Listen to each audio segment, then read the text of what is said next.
ai keni bërë pyetjen vetes që pse ka kaq pak në kurrikullon e Universitetit të Mjekësisë dhe gjitha shkencave të tjera mjekësore, pse është kaq pak i integruar stili i jetës dhe nutricioni? Ja keni bërë ndonjëherë pyetje vetes dhe pastaj ishte pikërisht një mjek që e zhvillonte dhe shikonte gjithë historikun e universiteteve mjekësore dhe thoshte që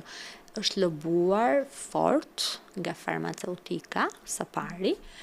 dhe më pas padyshim nga industria ushqimore që njerëzit dhe studentët e mjekësisë, mjekët e ardhshëm të mos janë shumë të ndërgjegjshëm se çfarë realisht shkakton keq menaxhimi i stilit të jetës. Se në këtë këndvështrim pastaj do ketë medikamente më pak. Pra, ne kur themi do parandalojmë, do të thotë që do pi më pak medikamente, pra sepse nevoja e organizmit për të rregulluar këto funksionet e prishura në sëmundjet kronike do jetë më i vogël dhe farmaceutika do shesti më pak.